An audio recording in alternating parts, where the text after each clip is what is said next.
deep in the forested ridges of northern Idaho, nestled near a place called Ruby Ridge. A remote family cabin became the epicenter of a storm that would shake America to its core.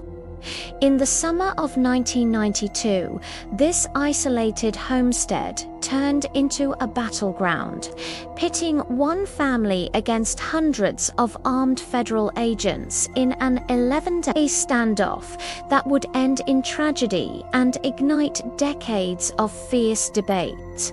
By the time the siege was over, 3 people would be dead. The very rules of engagement for law enforcement would be shattered.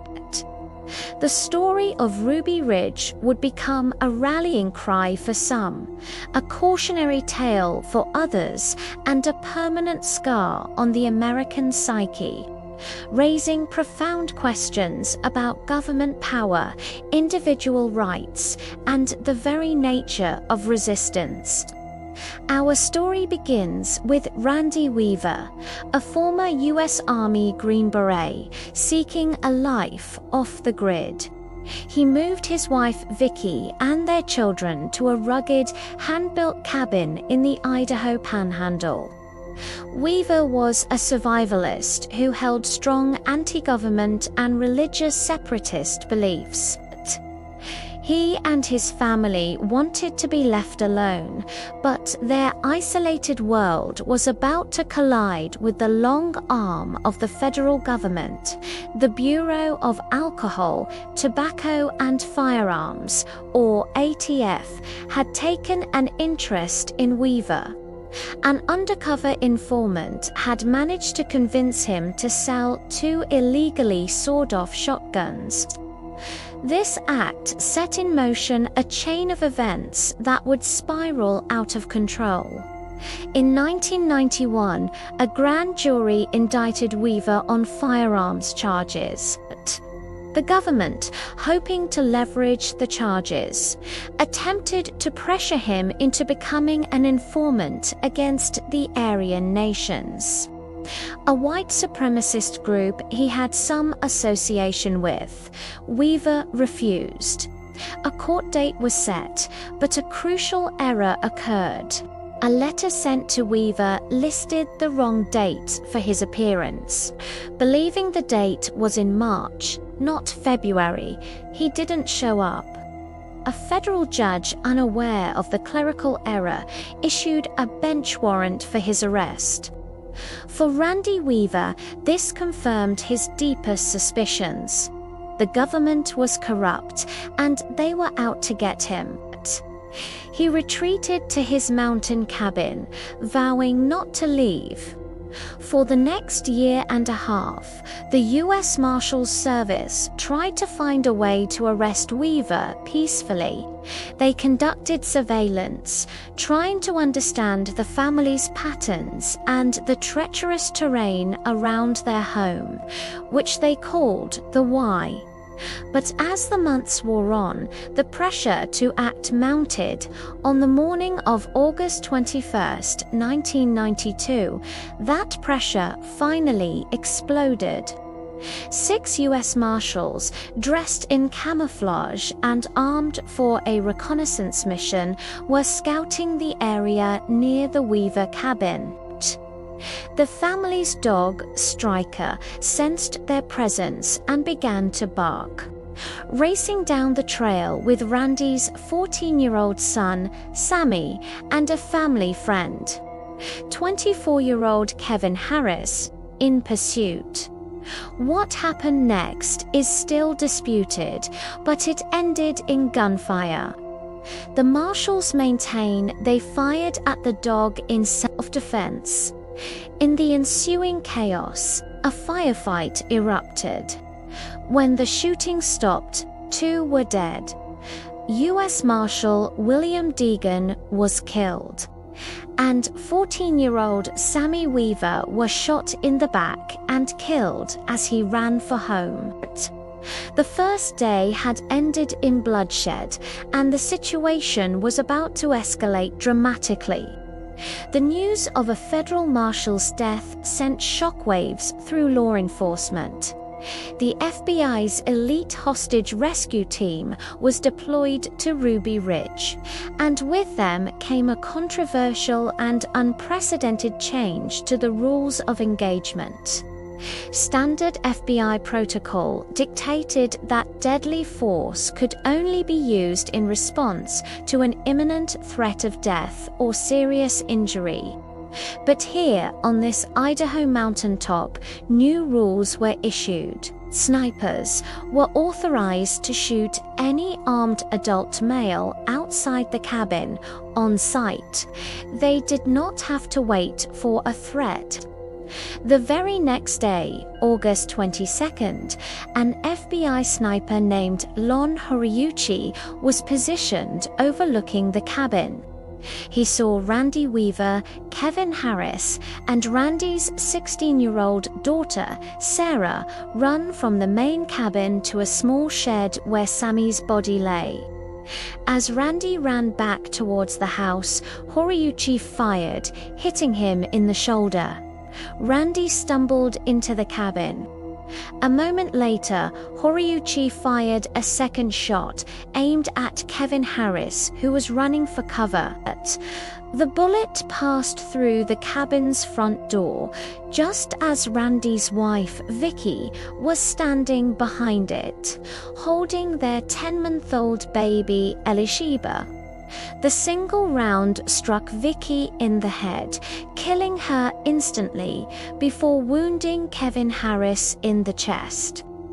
Inside the cabin, the surviving Weavers wounded Randy, 3 daughters, and a seriously injured Kevin Harris were now trapped with the body of their mother. The siege had begun. For the next 11 days, the world watched as hundreds of federal agents, armored vehicles, and helicopters surrounded a small wooden cabin containing a grieving family. The government's show of force was immense. The family's 3 daughters, Sarah, Rachel, and the infant Elisheba were caught in the middle of a terrifying standoff, their home now a fortress under assault. Negotiations were fraught with tension and mistrust. The Weavers, communicating through a bullhorn, refused to surrender, fearing they would be killed. On the outside, a bizarre scene unfolded. Media from around the world descended on the area. Protesters, many sympathetic to the Weavers, gathered at the roadblocks, shouting at federal agents inside. Conditions were deteriorating. They had no electricity and dwindling supplies. Vicky's body remained in the kitchen. Kevin Harris was gravely ill from his gunshot wound. It was a former Green Beret and third-party negotiator, Bo Gritz, who finally broke the stalemate. He managed to gain the family's trust. On August 30th, Gritz persuaded Kevin Harris, who was near death, to surrender for medical treatment. The next day, after Gritz brought the Weaver daughters down the mountain to see that Harris was indeed alive, Randy Weaver and his 3 girls finally walked out of the cabin and surrendered. The 11-day siege of Ruby Ridge was over, but the fallout was just beginning. In the aftermath, Randy Weaver and Kevin Harris were put on trial. The charges were staggering, including the murder of Marshal William Deegan. The trial became a public spectacle, exposing the government's questionable tactics and the series of errors that led to the tragedy. The defense argued that the Weavers were victims of government entrapment and excessive force. In a stunning verdict, the jury acquitted Kevin Harris of all charges. Randy Weaver was acquitted of the most serious charges, including murder and conspiracy.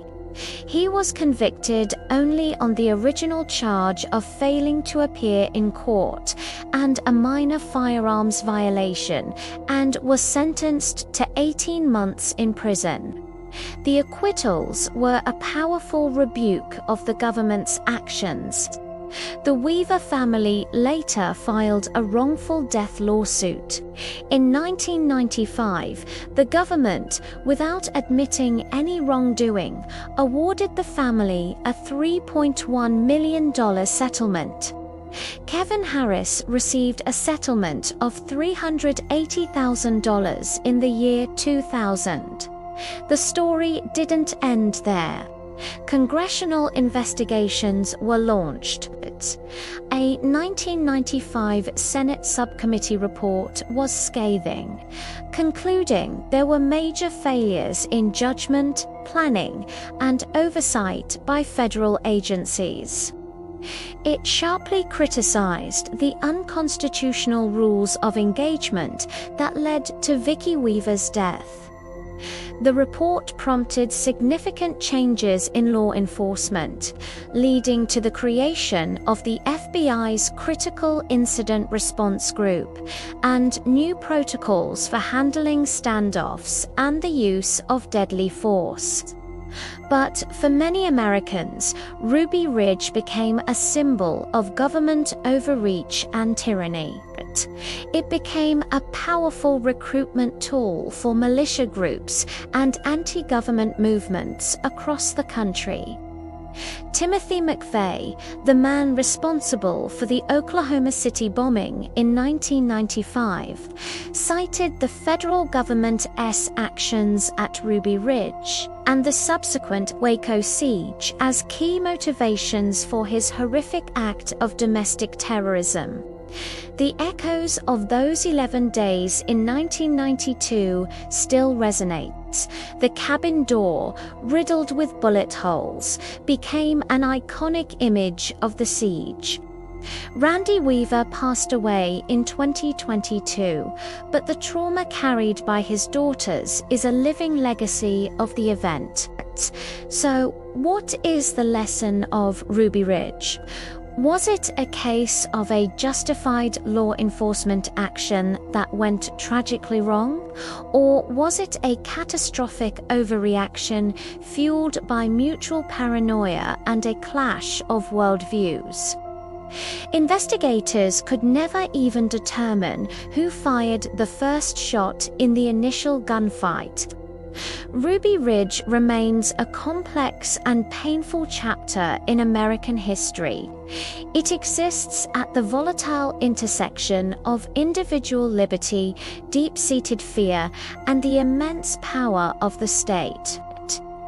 It forever changed how many citizens view their government, and in turn, how the government approaches those it views as a threat.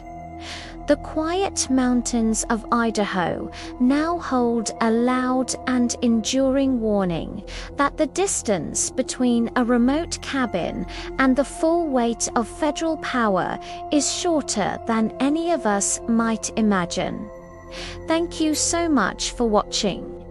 If this story resonated with you, please consider liking this video and subscribing to the channel for more deep dives into pivotal historical events.